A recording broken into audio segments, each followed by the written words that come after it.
नमस्कार, मैं हूं नेहा शुक्ला। बुलेटिन में शुरुआत करेंगे हेडलाइंस के साथ।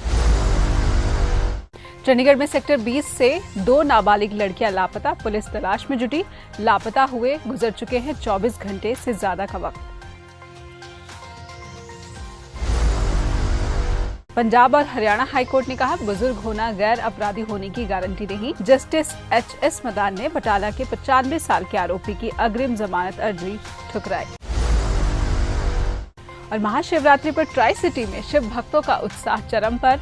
हर हर महादेव के जयकारे से गूंजे मंदिर और शिवालय।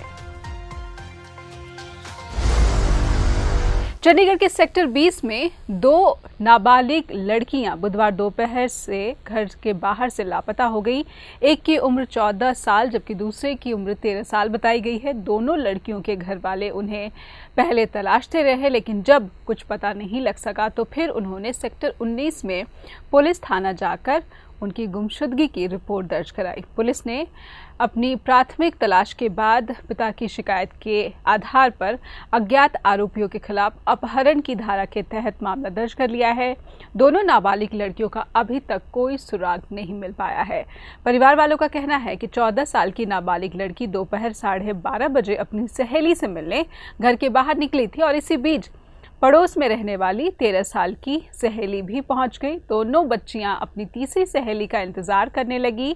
हालांकि थोड़ी देर बाद दोनों घर के बाहर से ही लापता हो गई। परिवार वालों ने पहले आसपास तलाशा, एक दूसरे के घर जाकर पूछा। बाद में मामला पुलिस तक पहुंचा। सेक्टर 19 थाने में तैनात एएसआई वीना पुलिस टीम के साथ इन लड़कियों की तलाश कर रही हैं। पंजाब और हरियाणा हाईकोर्ट ने एक मामले की सुनवाई के दौरान वीरवार को टिप्पणी की है कि वरिष्ठ नागरिक शिष्टाचार और उचित व्यवहार के हकदार हैं, उनका आदर करना चाहिए। लेकिन वरिष्ठ नागरिक होना इस बात की गारंटी नहीं देता कि वो आपराधिक गतिविधियों में लिप्त नहीं हो सकता। इंसान का लालच उसकी उम्र, लिंग, जाति को देखकर नहीं जागता। ये टिप्पणी पंजाब और हरियाणा हाईकोर्ट ने पंजाब के एक 95 साल के व्यक्ति पर लगे धोखाधड़ी के आरोप के मामले की सुनवाई के दौरान की है।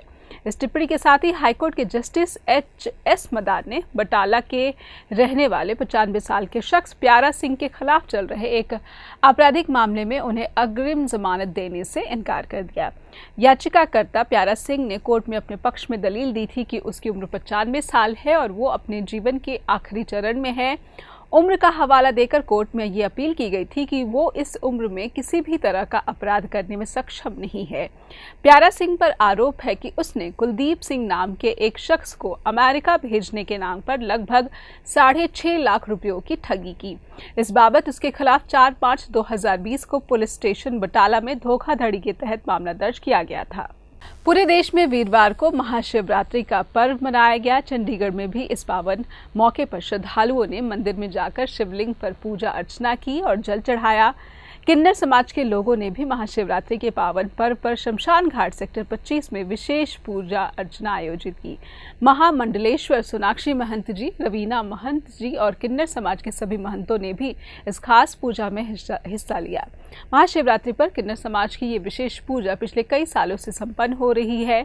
सोनाक्षी महंत जी ने बताया है कि किन्नर समाज को महादेव का अर्धनारीश्वर रूप भी कहा जाता है, इसीलिए ये पूजा किन्नर समाज की ओर से सेक्टर 25 के शमशान घाट में विशेष तौर पर की जाती है। इस खास अवसर के लिए भोले बाबा का विशेष श्रृंगार भी किया गया था, जिसे देखने के लिए बड़ी तादाद में शिव भक्त पहुंच रहे थे। वहीं दूसरी ओर ट्राई सिटी के शिव मंदिरों के बाहर सुबह से लगी श्रद्धालुओं की लाइन नजर आई। पूरे दिन ट्राई सिटी में महाशिवरात्रि पर्व को लेकर मंदिरों में पूजा और अर्चना का दौर देखा गया। इस दौरान मंदिर मैनेजमेंट के सदस्यों ने भक्तों को मास्क लगाने और सोशल डिस्टेंसिंग का पालन करने की भी अपील की। सभी मंदिरों में शिवलिंग पर जल चढ़ाने के लिए लोगों से कम संख्या में ही मंदिर के भीतर जाने की अपील की गई। पंचकुला के सकेतड़ी मंदिर की बात की जाए तो यहाँ पर भी श्रद्धालुओं की काफी भीड़ लगी रही। इस प्राचीन मंदिर में लोग रात को ही लाइन में लग गए थे ताकि सुबह जल्दी से उनकी बारी आए और वो शिवलिंग पर जल अर्पण कर सके। पंचकुला स्थित सकेतड़ी के इस प्राचीन शिव मंदिर में शिवरात्रि के दिन दर्शन का विशेष महत्व होता है, इसलिए यहाँ हर साल दर्शकों की लंबी भीड़ देखी जाती है। वहीं मनसा देवी मंदिर की बात की जाए तो यहाँ पर भी भक्तों की लंबी कतार देखी गई। यहाँ करीब 4 किलोमीटर लंबी लाइन में भक्त खड़े नजर आए जो बम बम भोले के जयकारे लगा रहे थे। भोले भंडारी ने जो कुछ मांगा हो वो सब कुछ मुझे दिया। आज तक भोले से मांगते रहे और लेते रहे। अब ये मांग रहे हैं देश हमारा जो कोरोना काल से गुजर रहा है वो सही सलामत सही हो जाए, और जो बेरोज़गारी वगैरह है रोज़गार है वो दोबारा सभी को मिले और हमारा देश पहले की तरह फिर खुशहाल हो जाए। Haryana department of art and culture affairs ने इंटरनेशनल वुमेन्स डे के तहत कार्यक्रम का आयोजन किया। ये कार्यक्रम था अपराजिता 2021। इसमें हरियाणा के अलग अलग हिस्सों से आए कलाकारों ने अपनी कला का प्रदर्शन किया। चंडीगढ़ के टैगोर थिएटर में हुए इस आयोजन में पेंटिंग्स एंड स्कल्पचर एग्जीबिशन, देवी आराधना, नाटक कितने चेहरे कितने मुखौटे, क्लासिकल डांस, लघु नृत्य नाटिका रागिनी जैसे कार्यक्रम प्रस्तुत किए गए। पेंटिंग एग्जीबिशन में महिलाओं के अलग अलग स्वरूपों को पेंटिंग्स के जरिए प्रदर्शित किया गया। यहाँ पर पहुंचे लोग इस समारोह में शामिल होकर काफी खुश नजर आए। देखिए, महिला दिवस के अवसर पर कला एवं सांस्कृतिक कार्य विभाग द्वारा यह अपराजिता कार्यक्रम आयोजित किया गया है। मैं कला अधिकारी मूर्तिकला हृदय कौशल हूँ, जिसमें हमने पेंटिंग और स्कल्पचर को लेके एक प्रदर्शनी आयोजित की है जो आम जनमानस के लिए हमने प्रदर्शित की है। साथ में हमारा एक कार्यक्रम चल रहा है थिएटर, म्यूज़िक और डांस को लेकर, वो अंदर हॉल में हो रहा है। बाहर प्रदर्शनी हमें आम जनता के लिए लगाई है। इसका मुख्य उद्देश्य ये है कि आम जनमानस कला और संस्कृति को समझ सकें और उसमें अपना कैरियर बना सकें।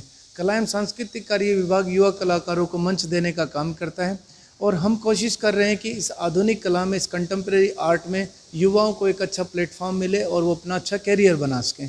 जो मूर्ति शिल्प बनाए गए हैं वो मूर्ति शिल्प बहुत ज़्यादा विषय से संबंधित और गहनता से एक विषयप्रस्त चीज़ें हैं कि किस तरीके से कलाकार अपनी भावनाओं को सोसाइटी में, कला में और आम पब्लिक के सामने प्रदर्शित करता है।